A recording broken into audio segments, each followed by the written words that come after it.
In Western music, we have 12 unique pitch classes, 12 notes. 7 of these notes are named after the first 7 letters of the alphabet. Then we also have these 5 extra notes shoved in between the 7 alphabetical notes. These are the black notes. These black notes each have 2 names. Depending on context, they are either the sharp of the note to their left, for example, C sharp, or they are the flat of the note to their right, for example, D flat. But a question that every musician has asked at some point is, why is there no black note in this gap or this gap? Why is there no B sharp and no E sharp? Or why is there no C flat or F flat? Well, the first step to understanding why there is no note in these 2 gaps is to first ask, why are there gaps here in the first place? If we wanted to, we could arrange our 12 notes, our 12 standard notes of Western music, like this, with no gaps at all. Wouldn't this make more sense? After all, it would make the octave physically narrower so the human hand could play wider intervals, wider chords, and we could still work out which note is which by marking one of them in red, like we do on a harp. Well, the reason that we don't arrange our keyboard like this, and instead use this familiar layout with the 2 gaps, all comes back to one major part of Western music, the major scale. As you probably know, the white notes on the piano actually make a major scale. If we play all of the white notes from C to C, we get a C major scale. And as you may have guessed, this is not a coincidence. The layout of the keyboard ultimately stems from the major scale and its importance in Western music. And to find out why, we need to go back to what is largely considered to be the dawn of Western music theory, plain chant.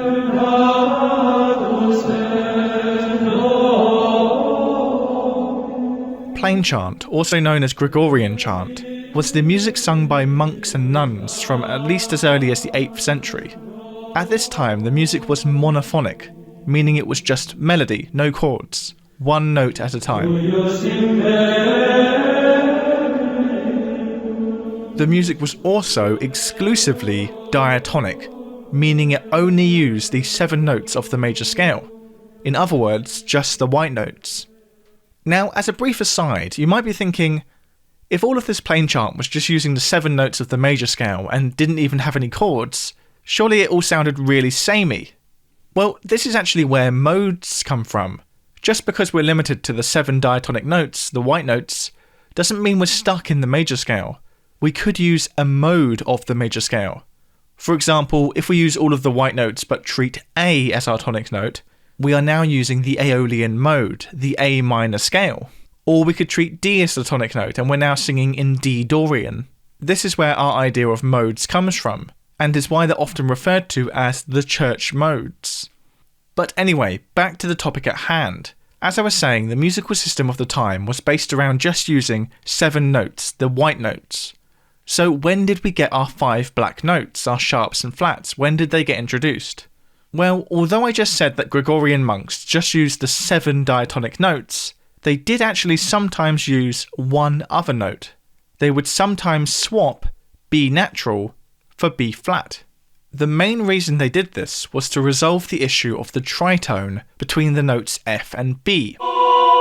As you might have heard before, at this time the tritone was considered an undesirable interval. So for example, if you were a 10th century monk and you'd just written this melody,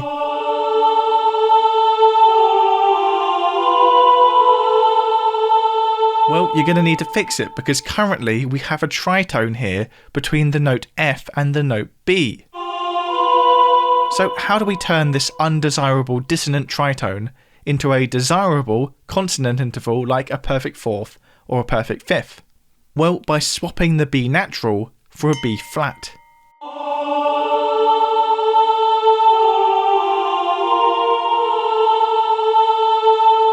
This is where Western music got its first black note. With the option to swap B natural for B flat, we can now have a nice consonant perfect 4th or perfect 5th anywhere in the scale. But why did they call this new note B flat?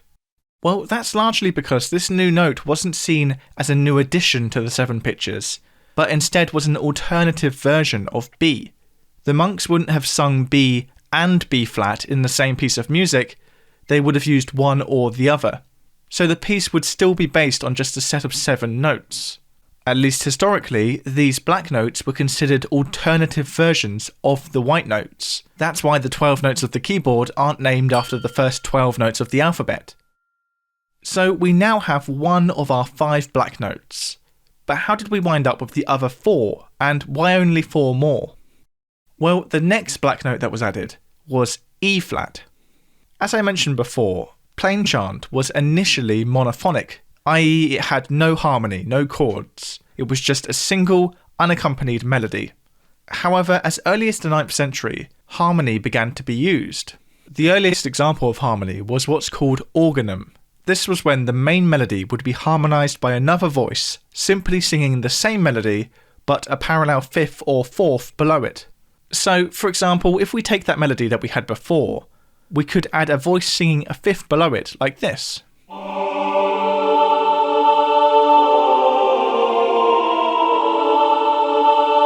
And this is where we encounter the need for an E flat note.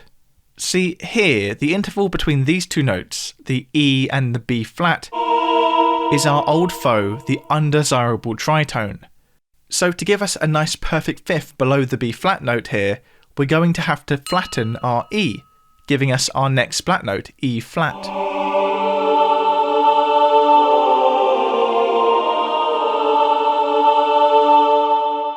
So we've now got B flat and we've also got E flat.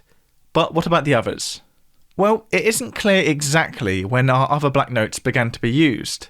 And of course, the practice of music varied from place to place, so it wasn't like there was one big decision made to add new black notes.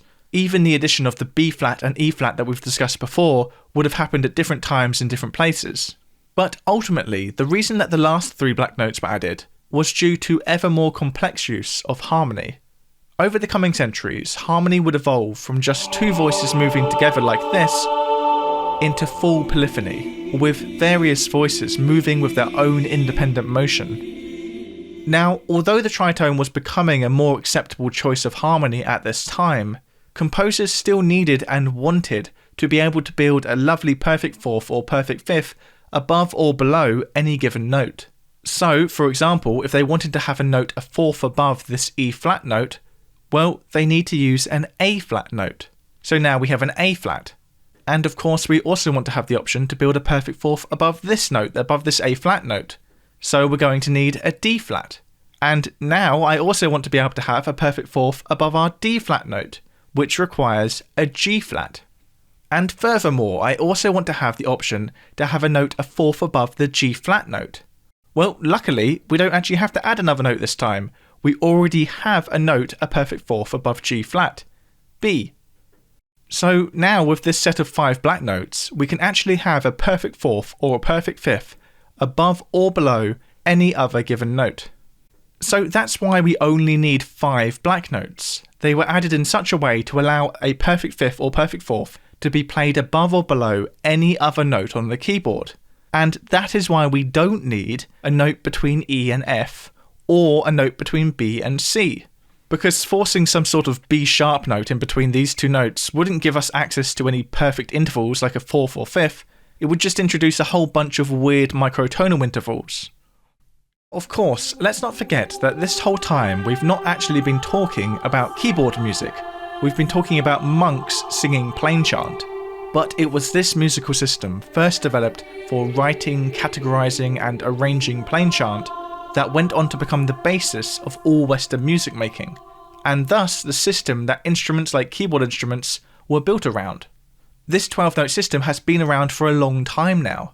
The earliest known example of an instrument with a modern chromatic keyboard layout like the one that you would recognise was an organ installed at Halberstadt Cathedral, Germany in 1361. So by the time that any other keyboard instruments like the harpsichord or the piano were developed, this keyboard of 12 notes, 7 white and 5 black, was already the well-established default, and despite the centuries has remained the default ever since. So that's why we don't have a black note here or here. We simply don't need these notes. Of course, we could technically have pitches that land between B and C, or E and F. These would be what we call half sharps.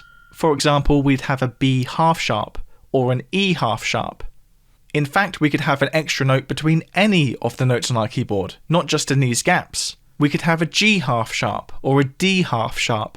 We could even refer to these notes by different names. We could call our B half sharp a C half flat if we wanted to. These half sharp or half flat notes are called microtonal notes, notes smaller than those that we usually get in Western music. If you'd like to learn more about microtonality, I've got a whole video on it here. But there is still one last thing I'd like to address in this video before the end. We've established now why we don't have a B sharp or an E sharp on our piano. But we can actually have a B sharp or E sharp on our sheet music. For example, here in Beethoven's Moonlight Sonata, we can see a couple B sharps. So how are we meant to play these notes? Where do we find our B sharp note? Well, B sharp is actually just another name for C natural. Sharp effectively means just to rise by one semitone. So although this note on the keyboard is usually referred to as C, in some contexts we can instead refer to it as B sharp. So why do we do this? Why do we have a B sharp in our sheet music even though it doesn't exist on our keyboard? Wouldn't it be easier just to call it C if that's what it's actually meant to be? Well, you'd think so, wouldn't you? But actually, based on the way that sheet music is written and the way that accidentals work in sheet music, it's actually more practical to describe this note here in Moonlight Sonata as a B sharp, rather than just calling it a C natural. Let me show you why. If we did notate these B sharps as C naturals instead, we would have to add a natural mark here, because the key signature is making all of the C's in this piece of music C sharps by default. But okay, whatever, let's put that natural mark in. What's wrong with that? Well, the problem is, an accidental like a natural mark is in effect for the entire bar. It doesn't just affect this note, it affects every note on that line or space until we reach the bar line. So by putting this natural mark here, we've now inadvertently made this C here a natural, even though it was actually meant to be a C sharp. So to fix this, we're now going to have to add a sharp to this C. But wait, there's more. Just like the natural mark, the sharp we've added also lasts for the entire bar, meaning that it's turned this C, that was a C natural, into a C sharp. So now we have to add another natural mark to undo that sharp. So as you can see, this has quickly become quite a mess, and this is why B sharps can be useful. Even though reading the note B sharp might be a bit jarring at first, it's still a better solution than having to read such a mess of accidentals like this. We need a name that's witty at first, but that seems less funny each time you hear it. How about the B sharps?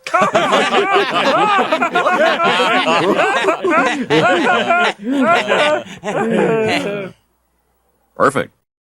I want to say a big thank you to Ellen Rotem from the amazing YouTube channel Early Music Sources. Not only did his channel's videos serve as an invaluable source when researching this video, but Ellen was actually kind enough to talk to me via email about this topic. So if you're interested in the origins of Western music and how music was played hundreds of years ago, then do check out Early Music Sources on YouTube. And a big thank you as always goes to everybody who supports me on Patreon, including an extra special thanks going to these wonderful people.